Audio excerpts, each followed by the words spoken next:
time to work on our smoked salmon canapes.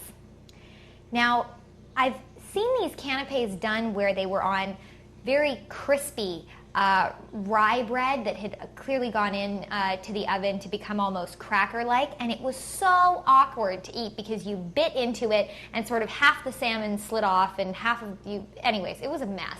So I've decided that what I really like is what they call European bread at my grocery store, and it's this grainy texture, and it's sort of strong enough of a bread that it can hold the salmon, and yet it's not as crispy as a cracker, so you don't have trouble eating it. So I'm just using a little cookie cutter, and I find that I can usually get at least 2, but sometimes if I position it properly, 3 rounds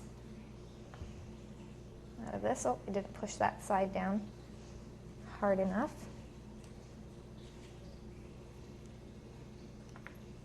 See how it just comes out really cleanly like that, and then you can discard of those scraps.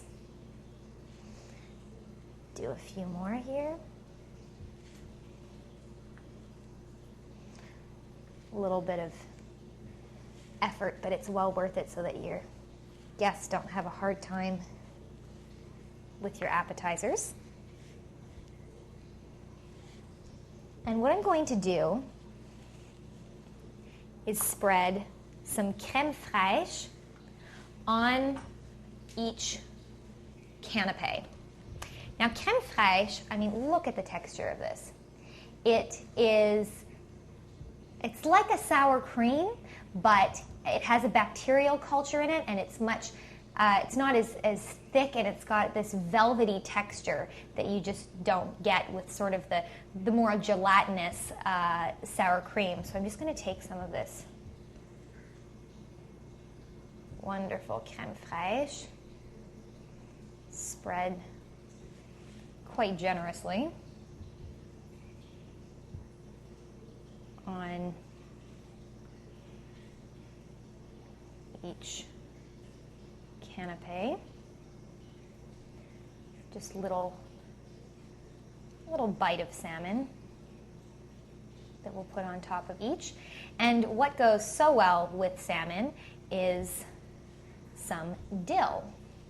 So I'm just going to get, unfortunately, the dill is not in season at the moment. So you can just shake a little dry dill on top there. And now we are ready to get the smoked salmon and then drape it on top of each little canapé.